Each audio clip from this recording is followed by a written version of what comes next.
Okay, we are officially off. Hello, my name is Brad Bodnerchuk, and welcome to the Half a Dozen Hospitality Podcast, where we discuss everything hospitality, from the food on the plate to the teams that make it happen and the community that drives this industry forward. On this podcast, we sit down and chat with some of the most exciting, inspiring, and innovative minds that make up one of the most dynamic industries that there is today. And today, I have the pleasure of being joined by none other than Rebecca Mackenzie. Welcome to the show. Hi, Brad. Thanks for having me. My absolute pleasure. Thanks for making time for myself and the listeners. I generally start this podcast off with the same question every time. And I feel like for me, it's been a bit of like a safety belt or a lifesaver. And I want to challenge myself in interviews now and ask different questions. So if you're open to it, I'm going to go off the board here a bit. And I'm happy to be your guinea pig. Okay, cool. I appreciate that. So the question I have for you is, if your career in food was a plate of food, what is on it? How does it look? How does it smell? How does it taste, etc.? Is it vegan? Is it an omnivore plate? Help us understand your career in food translated onto a plate. What does that look like? Wow. Okay, so without getting this question in advance to put some consideration. Yeah, totally put it on the spot. Yeah, you know what I think I'm going to say is that my career is like a multi-layered Black Forest cake. Oh, okay. That's off the cuff. That's a great answer.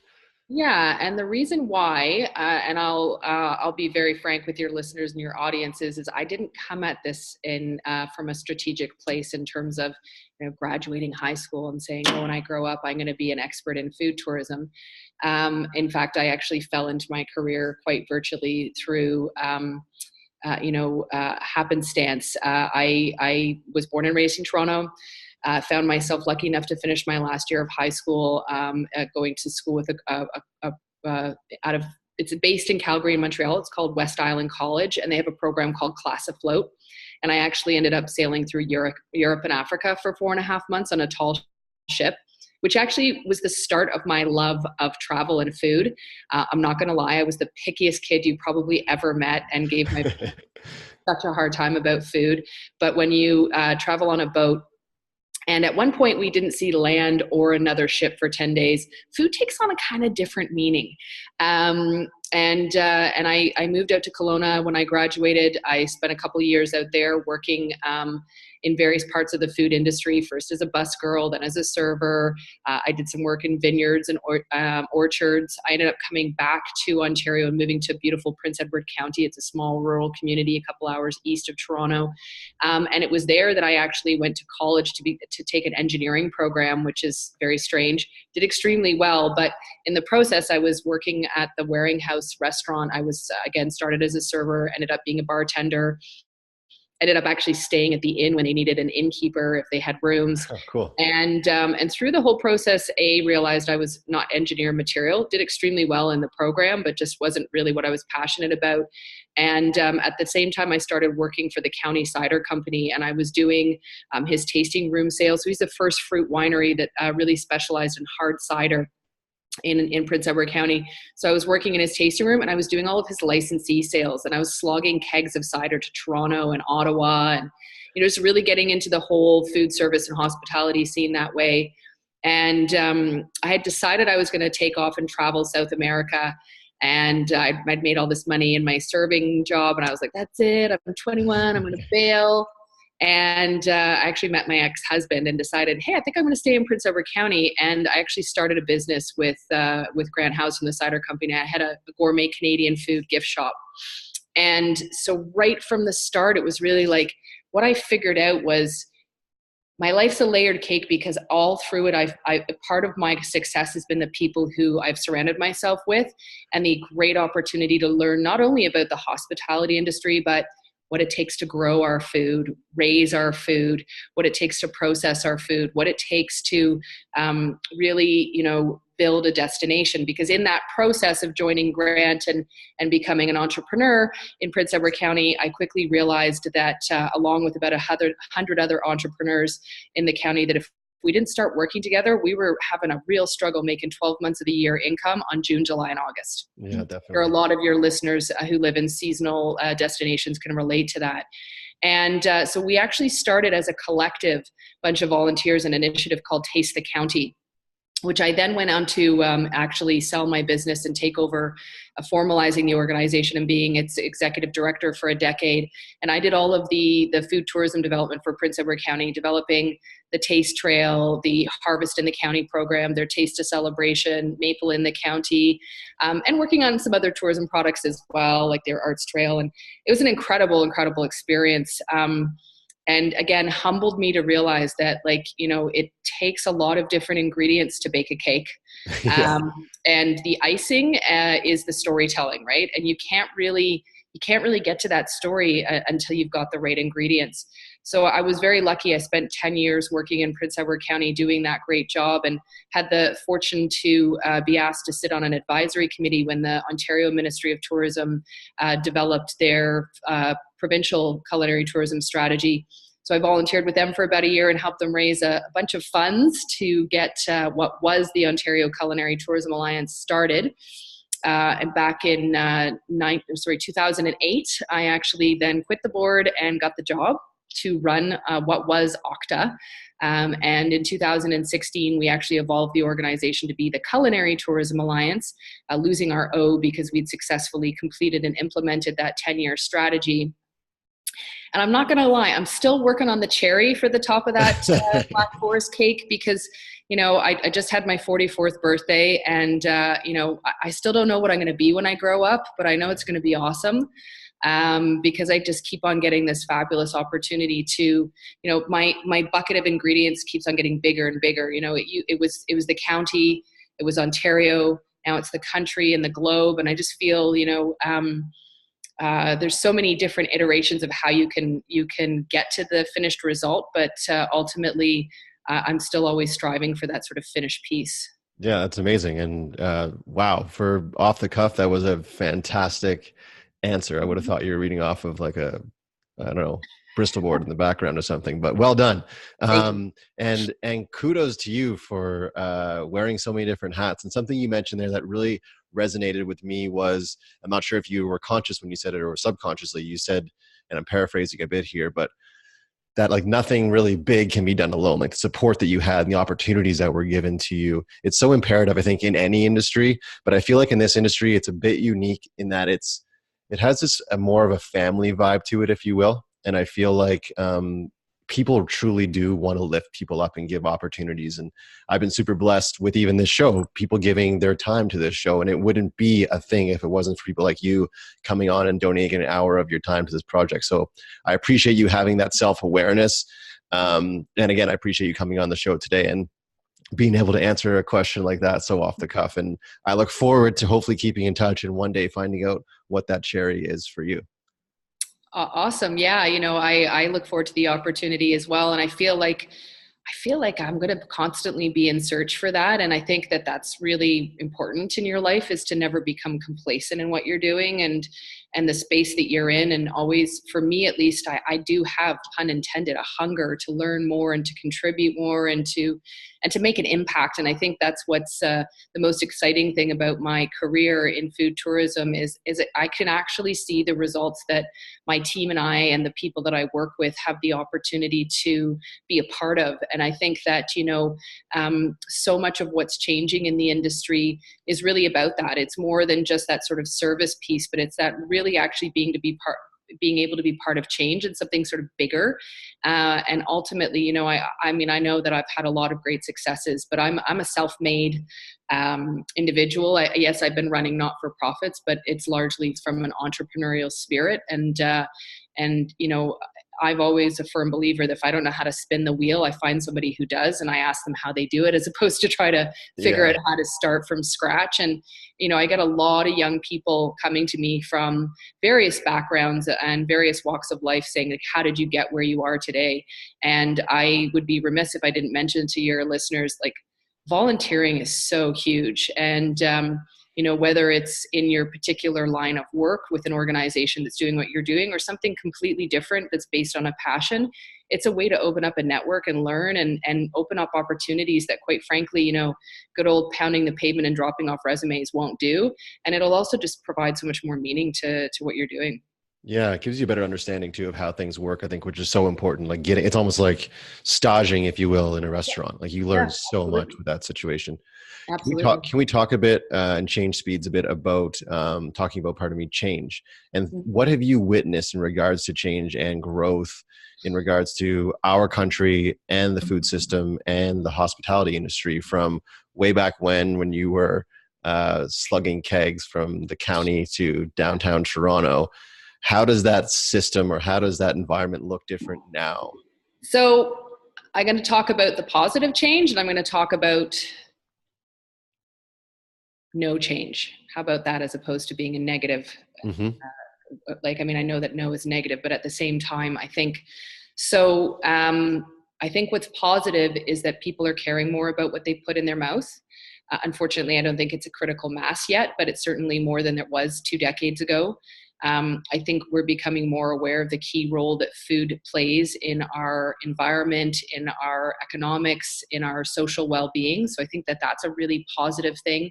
Um, and I think that food has really become a demand generator for travelers. I really do believe that more and more people who travel and who are looking for meaningful travel are really interested in the food ways of a destination and connecting to our farmers, our fishermen, our winemakers, our sommeliers, our chefs. So it's that, I think that evolution has been really positive and something that's very interesting and impactful to the industry.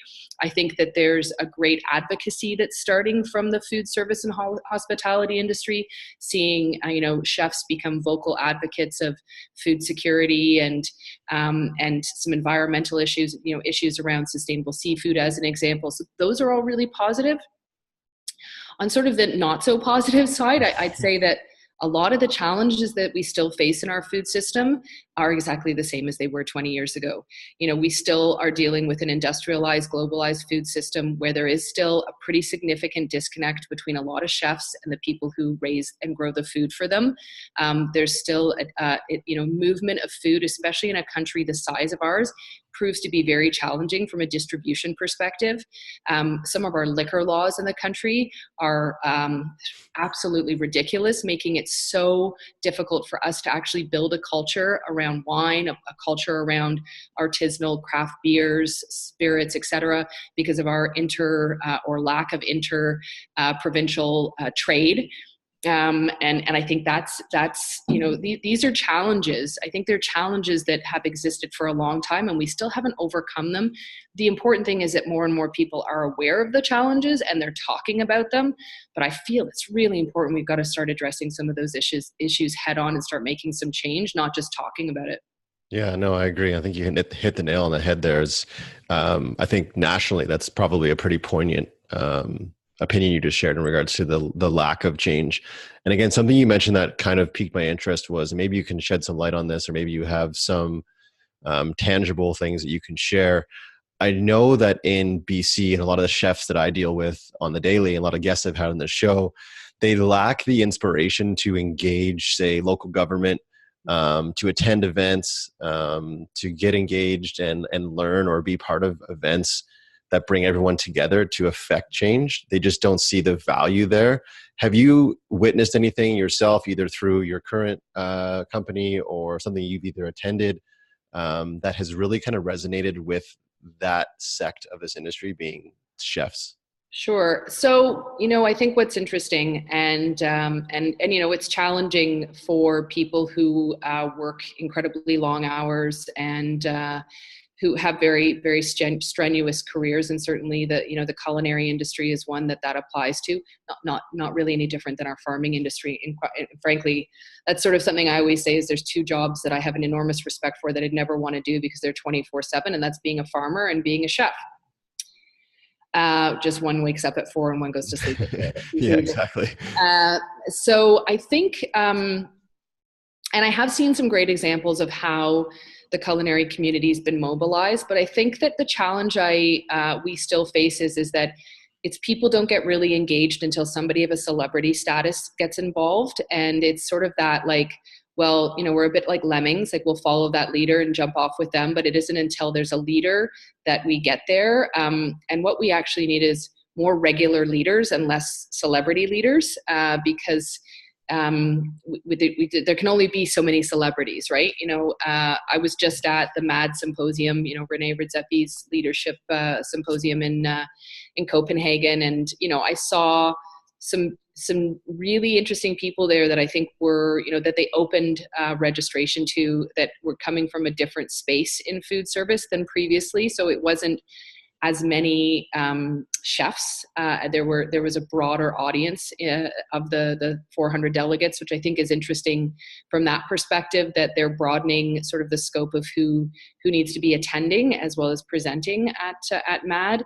I went to a forum in Helsinki called the Sauce Forum, and met and saw some really interesting presenters again who are champions in their own right, but not necessarily just chefs. So I think, there's some good global examples, and certainly that's what we try to do at Terroir with the Terroir Symposium, is really bring leaders from various segments of food tourism and hospitality, not necessarily your usual suspects, but people who are doing really amazing things that need to be put up in a pedestal, as opposed to constantly going back to the same people who've gained some kind of celebrityism, largely through TV. I'm not going to lie. However, I think that there's also some really great initiatives like Community Food Centers Canada. They just did a great 2-day workshop with about a dozen chefs that they brought together to help them understand how to be advocates. And that was in partnership with a program that James Beard does. I think it's a great example, but not every chef is going to get invited to that. Not every chef is going to see the sort of value or the what's in it for me. And not everybody is meant to be an advocate. But I think that, it's really also important to be a first follower, if you will. I don't know if you've ever seen that video about the importance of first followers. First followers create a movement, right? And really what we need is more first followers who can take their egos and set it aside and just go like, we need to be at this event. We need to talk to our member of provincial parliament. We need to advocate the federal government for a national food tourism strategy, because it's gonna help all of us be better. And it's just like, we just need to keep hammering that home to everyone. It's not about you per se. It's about the big picture, right? Yeah, I think it's interesting. And again, you said it earlier that you don't feel, and I completely agree with you, we're not a critical mass yet, but I feel like even just conversations like this, podcasts like this, that this even exists, I feel like we're getting closer and closer to affecting that provincial, national, or even global change. So I appreciate, again, you sharing that. I was at an event a few nights ago, and this event will remain unnamed, but I will mention a part of the name. And part of the name was Hospitality Awards. So I attended this event with a friend of mine who is a local entrepreneur who has a very successful craft brewery here in the Valley.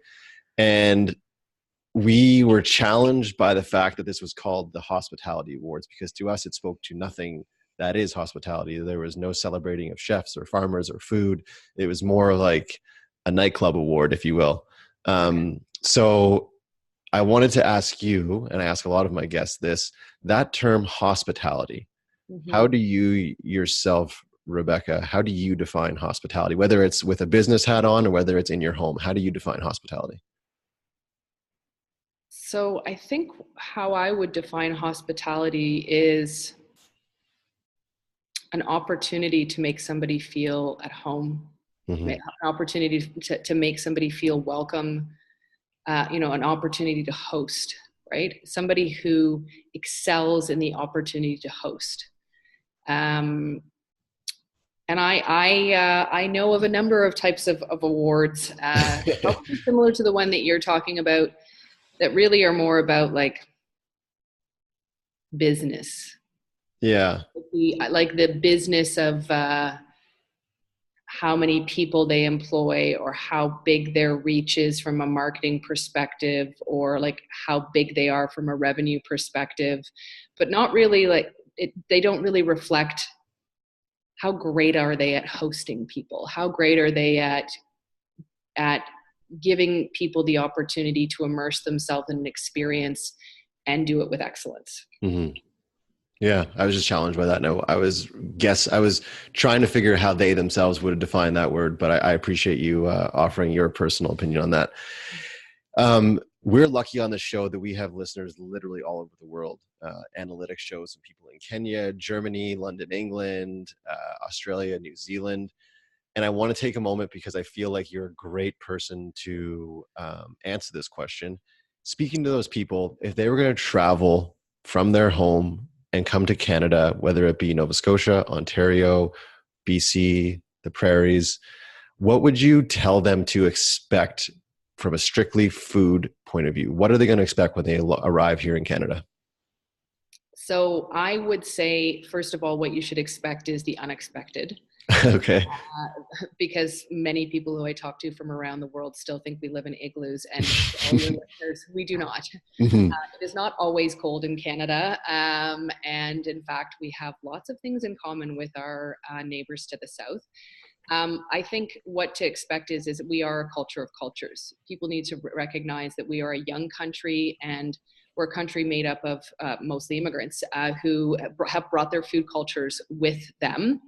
And so as a result, really what you can experience is and what you should be looking for is more of a reflection of food that represents our terroir. So those different opportunities to engage with and to try foods and beverages that come from our lands, lakes, rivers, and oceans, whether they're regardless of what culinary style they're represented in, because you can have some of the best Vietnamese food in Toronto. You can have some of the best German food in Northern Ontario. You can have incredible seafood experiences from coast to coast, but they're going to be very different because they're coming from two different bodies of water. Yeah. There's so much diversity. And I think I'm asked this a lot, what is Canadian cuisine? And I'm like, right. So hold on a second. When you ask somebody what is Japanese cuisine, what do they say? Exactly. Because, like Japanese cuisine, they have so many prefactors. They have so many different types of food within their country. To say it's sushi, well, that's pretty ignorant, right? I know, exactly. Just as is to say, what is French cuisine? What is Italian cuisine? I mean, it's broad. We might be able to pinpoint certain things that we presume to be authentic to that destination. But in many cases, you'll find when you go back through the history of different culinary arts, there's dishes that might be popular in one destination that aren't even from an origin of that destination. So I think we have to be very cautious about telling people what to expect when they come to Canada. Now, all I say is, please make sure you have enough time when you come to Canada. Because, I like that. Because it's a big country. There's lots to see. There's lots to eat. There's so much great food here. And I really, really, really hope that Destination Canada and our federal government start doing more to really help position what we have here, because, we're not on an international stage in any way, shape, or form that we should be. And we can be. We can compete. We have restaurants that should be recognized by different awards and different programs, and they simply aren't here right now because we have a small population. Mm-hmm. And so, they're marketing platforms, and it's hard to bring them to a country of 36 plus million people. But we need to do it because we have that talent and we have amazing ingredients. We have some of the best food produced in the world, the cleanest food, the safest food. And that's what I would say to people is come to Canada. Not only are we one of the most beautiful, friendliest countries in the world, but we actually have good, clean, safe food. And that's what makes some of the best food. Our chefs that take and use those ingredients create such high quality food because of the ingredients. Yeah, it's amazing. We are spoiled with choice here. I'm from Halifax originally, so born and raised in Nova Scotia. I've been on the West Coast now for just under 13 years, and it is amazing the bounty that we have. Looking at what I grew up with in Nova Scotia and now what I see here on the West Coast, it's amazing. And like you were saying, how vastly different it is, but it's still such a high quality, and it's something we do need to celebrate. And luckily we are, again, it's not en masse yet, but we are seeing it being celebrated more and more. I was intrigued by the fact that you just said, you were at the MAD Symposium in Copenhagen, which is something that's definitely on my bucket list. Mm-hmm. When you are traveling around and you're traveling abroad to these events, what are people's perception of when you say, hi, I'm Rebecca Mackenzie, I'm from Toronto, Ontario, Canada? How does that resonate with them? What is their opinion on what Canadian food is? Are they are they intrigued by the fact that you're from Canada and they love the cuisine, or is it kind of, we're not quite there yet with making that kind of global stamp?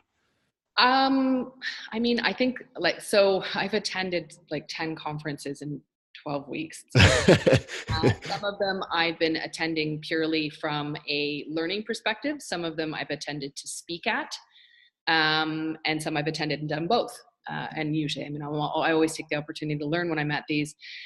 Quite interesting at MAD, I knew a lot of people there. And it's through the connections of the Terroir Symposium. And, Terroir has helped to put Canada and Toronto and Ontario on the map with a lot of high profile folks. And so they're more and more aware of the fact that we have awesome here. So it's kind of like they're the converted a bit. There was one Canadian speaker on the stage at MAD this year, Suzanne Barr.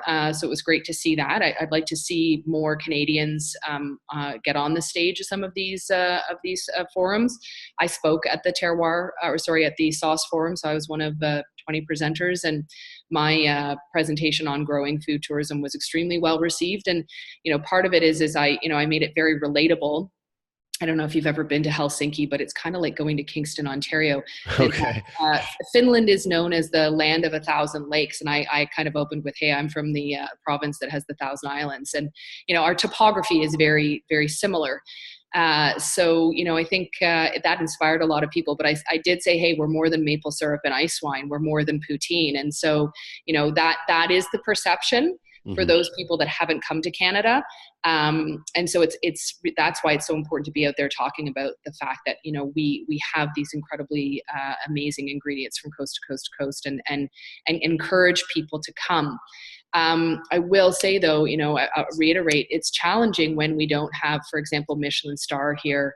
It's challenging when we just got a restaurant back on the world's top 50 list, and it's not even on the top 50. It's in the top 51 to 100.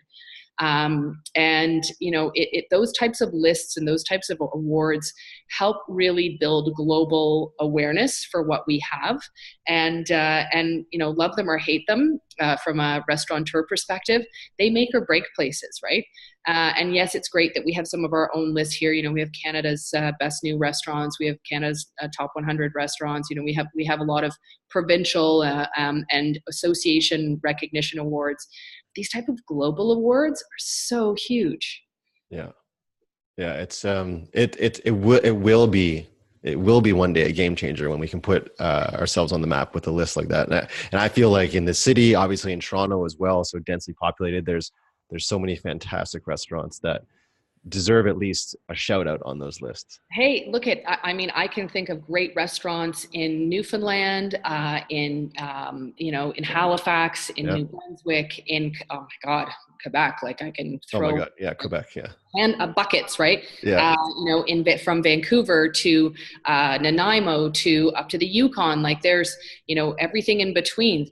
Fabulous ones in Alberta. So and it doesn't, to me, a great experience isn't just a fine dining, experience. I think for me, after the last 12 weeks, and I've been in Copenhagen, I've been in Denmark, Finland, Norway, Italy. I've been in, New Brunswick, Ontario, Alberta, so I've kind of been all over the place. And I think, and PEI, and I think, God, man, some of my best meals have been like, those small mom and pop places, and those really sort of accessible level where you get just the right seat, just right atmosphere, a great playlist, a fabulous server, really simple wine list, some beautiful fresh dishes.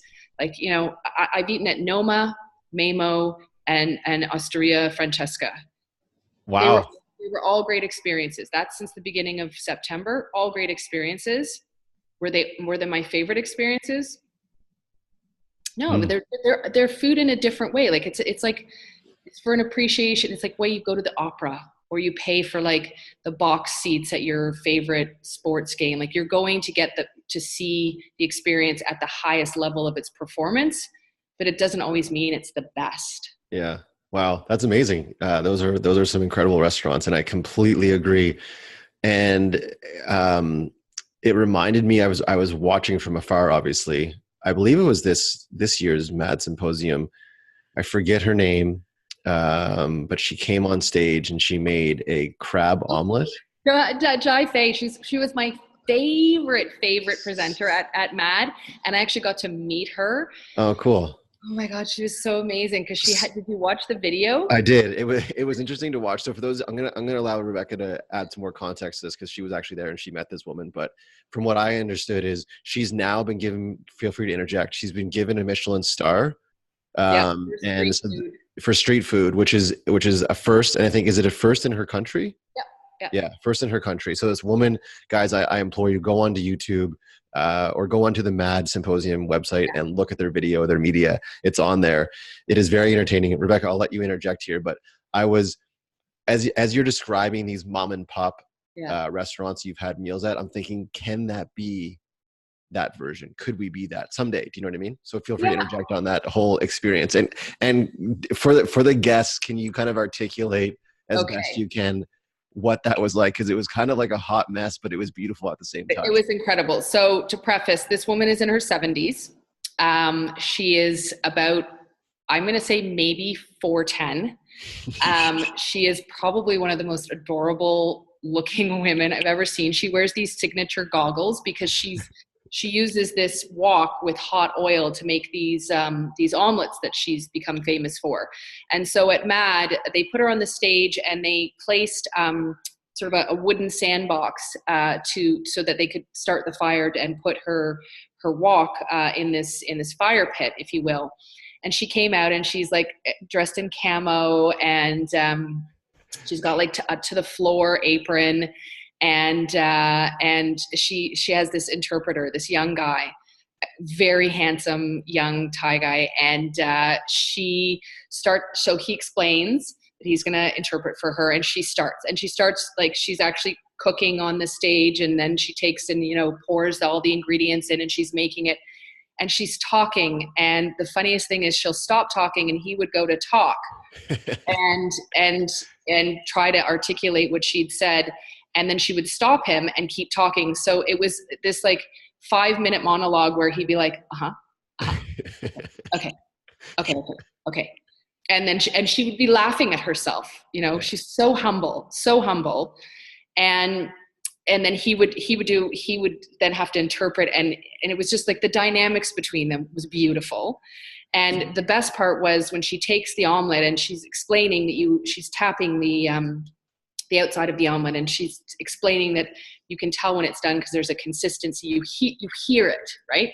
So she's doing that, and Renee Redzepi's team's kind of hovering around because she's gone over her time. And as she's tapping, she's like, "It's not done," and she takes it and she goes back. And meanwhile, you can see sort of this anxiety.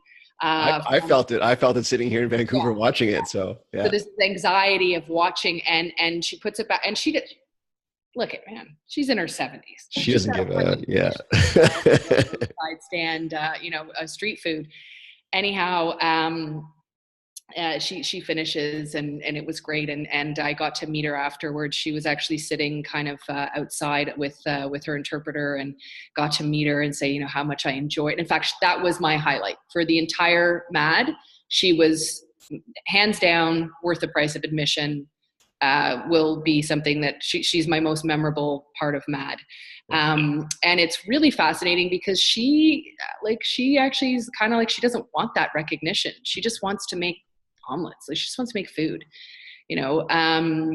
but it's fascinating, right? And there's an interesting culture that's investing a lot in food tourism. They hosted a World's 50 Best Explorers Thailand. They just hosted the UNWTO Forum on Food Tourism in Thailand and Bangkok. They're putting a big focus on food as a tourism demand generator to the country, which I think is phenomenal because they've been a country largely known for promoting their beaches, and they're really trying to put a shift on another reason why you come to Thailand. And they're just one example of a destination who's being really strategic around that. Another great example is Peru. And, I've had the opportunity to go to Lima and Cusco and Machu Picchu as part of Lima, as part of a UNWTO Forum on Food Tourism, and eat at Virgilio Martinez at Central and at Mairo and at guess Donna Curio's places, and it's like, wow, that pride, but humble. Like these are humble, proud people. They're not coming at it from a place of like ego. They're coming at it from like a huge passion for what they do, and to have a country that supports that and is putting that front and center stage, it's hugely valuable. Yeah. Amazing. And I love that you shared that story. And I don't know if you felt it, but as soon as I brought that up, again, for those of you that are just listening, you can hop onto YouTube and watch this interview as well. But both Rebecca and I just started smiling. And as she's describing it, I'm smiling, she's smiling. And obviously her being there at the event, me watching it from here in Vancouver, it evoked something in us. And as we shared that, it brought joy to us and allowed us to connect. That to me right there, that feeling that we just had, that to me is what the power of food truly has. It can do that. Such a simple thing, this little tiny woman curating this amazing, it's a very simple dish, seemingly very simple dish, but she somehow spoke to me, like to the marrow of my bones, of all the things that you experienced when you were just in Copenhagen. That's the one thing that you may take to the grave, if you will. Like that to me is just so powerful. We don't have to complicate this stuff. It's very, very simple. And you know what? She kind of epitomizes hospitality. I was going to say that next. Yeah, 100%. The way that she shared and the way that she was just like so open and so genuine and like genuine, and it was just like, okay, and she was not going to be finished with that omelet until it was ready and done. And it wasn't being disrespectful. It was sort of like in her mind, she's like, okay, I got to perfect this, and this is what I'm doing, and I'm going to stay focused. And you know what? I think everybody in the audience was like, finish making that omelet, baby! Like we want to see it done. It was. I certainly could have listened to her all day. Yeah, I felt like when she announced that it wasn't done, it was almost like, this is a bit of a segue for us here, but it was almost like it was the rock band that finished their set, but they weren't done yet. They were coming back for an encore. Do you know what I mean? That's a great analogy. Yeah. To that point, it's come up a bit on the show. I'd say probably like 10 times I've asked a version of this question. So I'm wondering if you can interject here a bit. Could Canada be like that undiscovered rock band? I don't know if you're a music fan or not. I'm a big music fan. Yeah. And I love when I hear a band that isn't quite there yet. Do you know what I mean? Yeah. So it's like you discover a band before they're, on the radio kind of thing. So I have a bit of an analogy, and I wonder, it was funny because when I was in Italy, I was on a road trip with these two Italian women that I met. Both happened to be writers, travel writers and food writers. And we were driving back from this small restaurant that we'd gone to just outside of Bologna. And they're like, you do the playlist. Okay. And so I did like all my favorite Canadian artists. Cool. And I played a couple of hip songs, tragically hip songs, and I talked about Gord. And I was like, is Canada kind of like the tragically hip to the world of food? Great analogy. Like, are we that place that has all this awesomeness, but other people haven't recognized it? Just because it's different. I mean, and I don't want to say that that's how the tragically hip was, but I mean, the tragically hip wasn't necessarily big here until they left and then kind of came back in a different angle. And it's like, I feel as Canadians, that's one of our challenges, is we don't really recognize how awesome we are or what we have until somebody from away recognizes it. And that's kind of a bit of a problem we have, right? Like it's this sort of tall poppy syndrome, I guess. But yet, like, look at the passion around the hip when Gord got sick, and like their final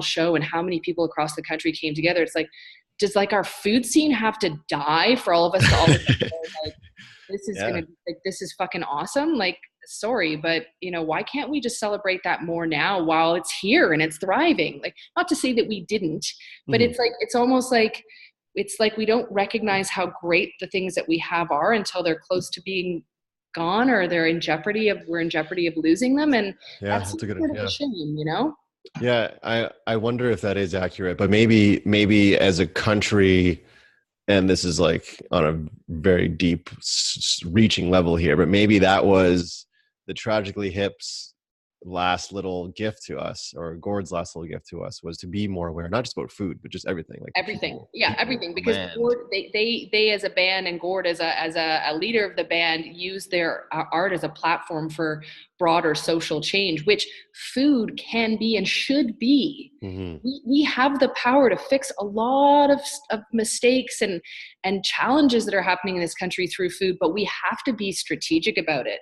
We have to really be thinking about how we protect what we have, and how we make sure that our farmers and our fishermen and all of the people that are growing and producing our food are economically viable. We have to make sure that that everybody has access to good, clean, and fair food, but we can champion that through the food service and the hospitality and tourism industry.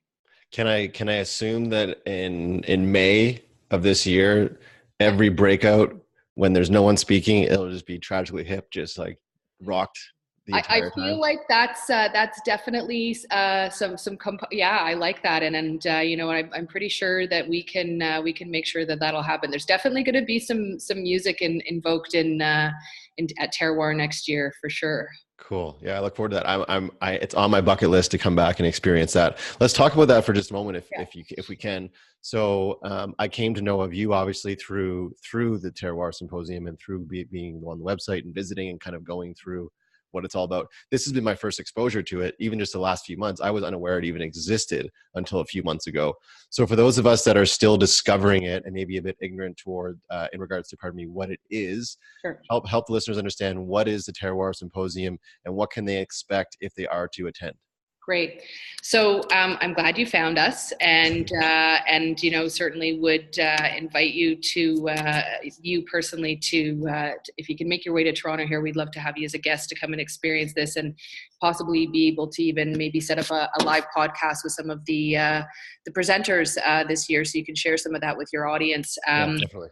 So the symposium is going to be held next Monday, May the 6th, in Toronto for its 13th year. It was founded, the founder and of the symposium is Arlene Stein, and she originally started the symposium based out of the Hart House at the University of Toronto, and over the years evolved the symposium to not only build a larger number of delegates, but also to really look at not just what's happening here in Ontario, but what's happening across the country, and then what's happening around the globe. So it's really an opportunity to not only network and to learn, but to engage with all of the facets of what's happening in the hospitality industry.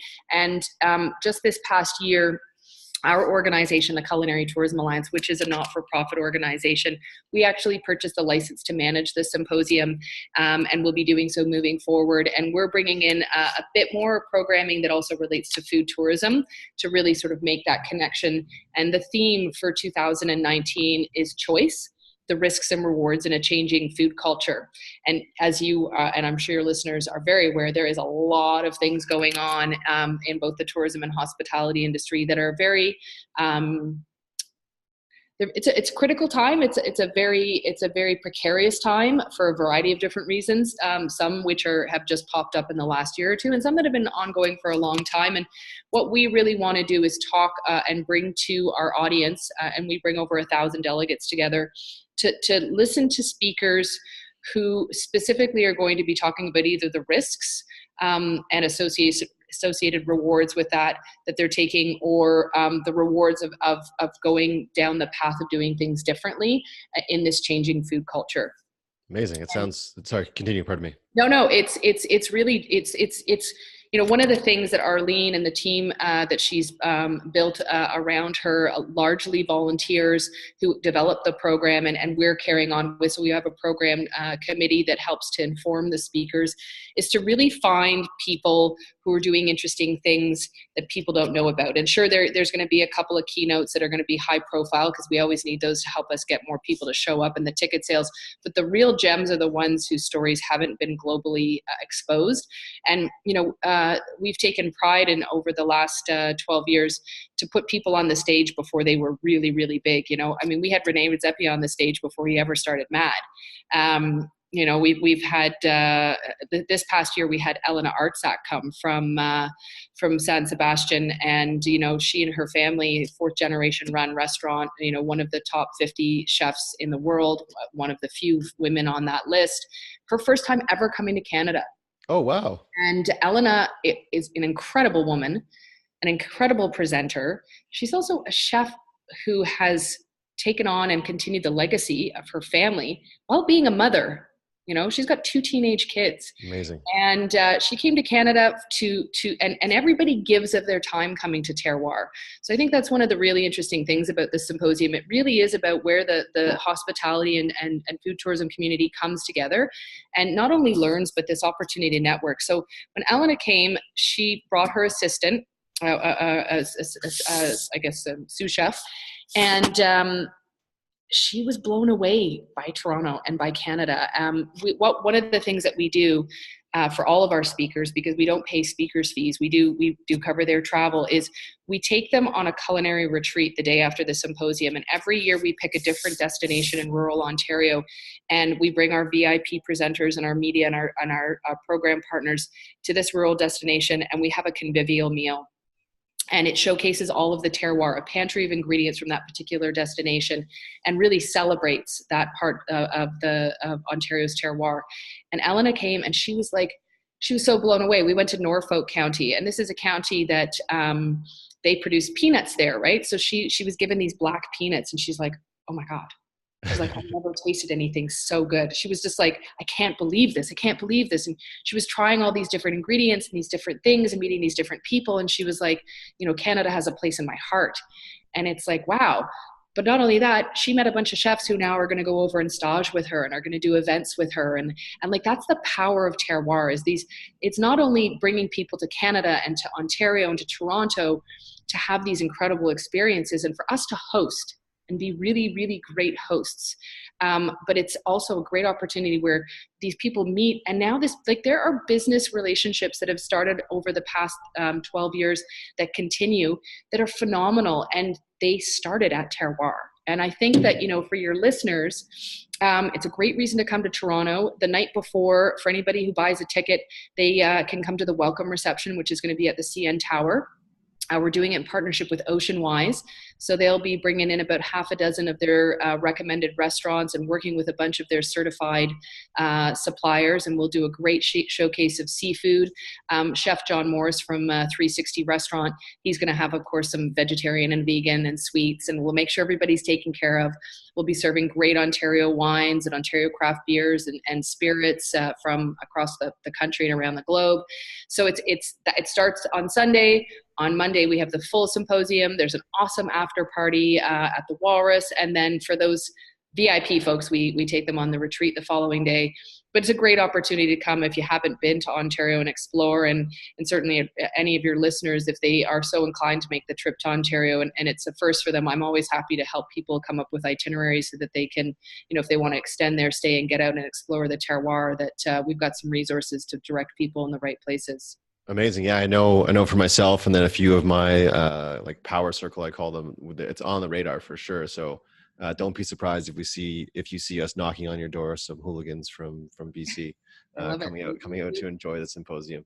We want to bring more people from across the country. That's certainly a goal of ours, is to continue to increase the national and global attendance. And this past year we had 72 presenters, 46 of them were women, which was quite interesting. Funny how news never makes it when it's good news, only when if but this year, again, we've got right now our preliminary program. Our program is up online at terroirsymposium.com, and our preliminary presenters are up there. We have some additional ones that'll be announced in January, but there is it's our early bird registration right now, so it's $50 off the fee to get in. And what's key is we feed all of our delegates, and they get amazing breakfast, breaks, snacks, lunch. They get to try some incredible beverages. So the after party is complimentary, the same with the welcome reception. So it's incredibly great value, not only from the perspective of the programming and the opportunity network, but also you get some incredible food. Yeah, no, I look forward to it. It looked amazing. I looked at last year's media that you guys provided, and yeah, it looks fantastic. So yeah, I'm really excited to get out there. I know your time is tight, so I'm going to ask you two more questions and let you get on with your day. I Okay. ask these questions to every single guest that comes on the show. Sometimes they squirm and sometimes they embrace it. We'll see how Okay. you do. Excuse me. So I have for you, sorry, the show is called the Half a Dozen Hospitality Podcast. So I have for you, Rebecca, the half a dozen have tos. Stay with me here. Okay. I need from you 1 to half a dozen, so 1 to 6 of things you've experienced in your life, food related or not, that you feel like our listeners have to experience, whether it's a trip you've taken, a meal you've eaten, a song you listened to, a sweater you've purchased, a book you've read, a piece of art you've looked at. What is Okay. 1 to 6 things that you've done that you feel our listeners have to do? Okay. So I feel like you have to go clam digging on the East Okay. Coast, somewhere on the East Coast. I did it in Nova Scotia, but I feel like clam digging is awesome. And ideally, you find somebody locally who can take you, and they have like a little shack that they can take you to afterwards and do a clam boil and serve you some wine. But it's an amazing experience, clam digging. I like that one. I feel like. Oh man, I've got a lot of good ones. Wow. I feel like they need to go to Manfred's in Copenhagen. That Okay. was my most favorite eating experience in the last 12 weeks. I feel like, oh, you need to drive through the cathedral forest. Uh, Ooh, beautiful. yeah, I feel like that's kind of a place where it's very spiritual and very special. I think everybody should do that, and then they should land at the Wiccan Inn and spoil themselves. Yes. Yeah, Agreed. I think that Agreed. that's a pretty special experience. I feel like a trip to Fogo Island is something that might be difficult for a lot of people, but it's worth doing simply because then you realize how crazy we are as Canadians. Yeah. To land on a piece of rock and decide to stay there, and then just to see what leadership in a community can do to help rebuild. And certainly, Fogo Island as a place is an amazing place, and Fogo Island the Inn, in terms of understanding what they're doing from a community economic development piece, is huge. And if you want to kind of do a precursor to add on that, then go to Iceland, and that also will be like a big aha moment. You'll think, wow, what Mhm. were they thinking? What are they Yeah. thinking? Yeah. What are they thinking? Yeah, exactly. Yeah. And then you know what? I think probably the last thing that everybody has to do is come visit me in Prince Edward County and check out all of the amazing things that community has, and walk the 10-kilometer white sand beach that is the Sandbanks Provincial Yeah. Park. Beautiful. Absolutely beautiful. I've actually never visited. I have family in Ontario. My partner's family's in Sault Ste. Marie, and my brother lives in Toronto, but I've never been Prince Edward County, but my brother goes there often, and he always says how beautiful it is. So I need to get up there for sure.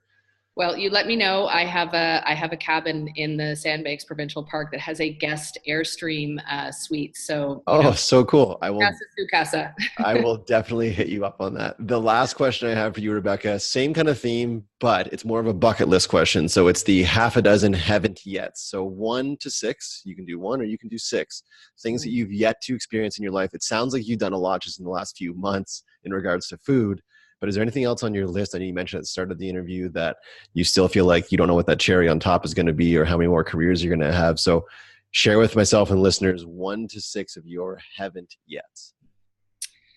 Wow, okay. That's going to be interesting because I have, like you said, I've actually checked off a lot of things. So bucket list would be definitely to get to South America. Okay. Haven't and I think I'd actually really like to spend. There's a really cool program called Unsettled, and it's where you can go and live in different countries, different cities, different places, and it's sort of a work from away environment, but they immerse you in what you're doing, and it's kind of a really great place where if you're trying to figure out what you're going to be when you grow up, they provide that. So have your listeners check out Unsettled. Okay. And they have this really cool opportunity in Colombia that intrigues me. And I think a bucket list would be to spend some time in Colombia. Mount Kilimanjaro, I slept on the base of it, but I'd like to hike it. Oh, wow. Cool. So that would be on a bucket list there. New Zealand and eating my way around that country is definitely on a bucket list, but I'm going to need to do that when I've got a couple months because Yeah. a long way to go. And I feel like there's a lot of really interesting things that I could share, that I could see some commonalities, both from like, a Canadian perspective and sort of, I think from a food tourism research and sort of experiential piece for me, that's definitely something that's interesting. My bucket list, I now have to go and have Jai Fei's omelet. Yes. Hey, shout out Jai Fei. I'm gonna get Jai Fei on the podcast somehow, and that handsome Thai guy with her too.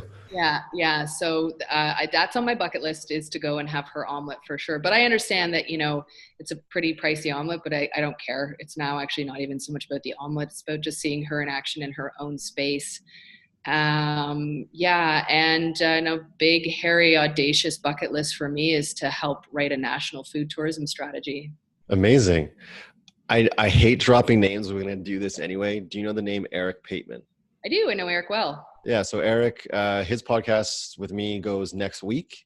Okay, cool. But yeah, you mentioned that. You mentioned New Zealand. I know he was just there. So yeah. I think he's like Antarctic or Arctic, or he's somewhere on some crazy expedition right now. I'm seriously through his Instagram posts. Yeah, it's amazing. Great guy. Yes, his podcast goes up next Wednesday, so you'll have to tune into that one. I want to take a moment before I do let you go to say thank you so much again, Rebecca, for your time. Thank you so much for being so humble and giving myself and the listeners a bit of a taste in regards to what goes on inside of your mind. Thank you so much for helping me better understand what the Terroir Symposium is. And thank you for doing what you do. I don't know if you know this, but you inspire people. You inspire people like me and my listeners by doing what you do and doing it so passionately. And I also want to celebrate you for staying with it after so many years. This industry can be so thankless. And the fact that you're still here and you're still flying the flag of the people that need their flag flown. So thank you so much for doing that. And again, thank you so much for making time for me and this project on this podcast. From the bottom of my heart, I appreciate it, because time is the most valuable thing that we have. So thank you. Namaste. My pleasure. Namaste. If people want to reach out, obviously we mentioned the Terroir Symposium website. You can get tickets right now, early bird price, $50 off, which is amazing. So take advantage of that. If people want to reach out in any other way, how best to connect with either yourself or the Terroir Symposium? Sure. So certainly you can, as you mentioned, get onto terroirsymposium.com, or the Culinary Tourism Alliance's website is ontarioculinary.com. Your listeners can reach out to me on email. It's super easy, rebecca@growfoodtourism.com. You can also follow me on Instagram or Twitter @CanadaCulinary. I'm pretty easily accessible and welcome to hear from everyone. And certainly can't thank you enough for the opportunity to continue to share and tell our stories. And I'm super excited to meet you in person and hope to see you in Toronto on the 6th of May, as well as many listeners of yours who can make their way to Toronto then. Yeah, we'll bring everyone we absolutely can. Thank you again so much for your time. Thank you guys, as always, for tuning in week after week. Tune in next time for a brand new episode. And until then, guys, be good and do good. That's it. We did it. Done. Thank you so much. That was great. How was it for you? That was perfect. I appreciate it. Thank you. That's great. So when is it going to air?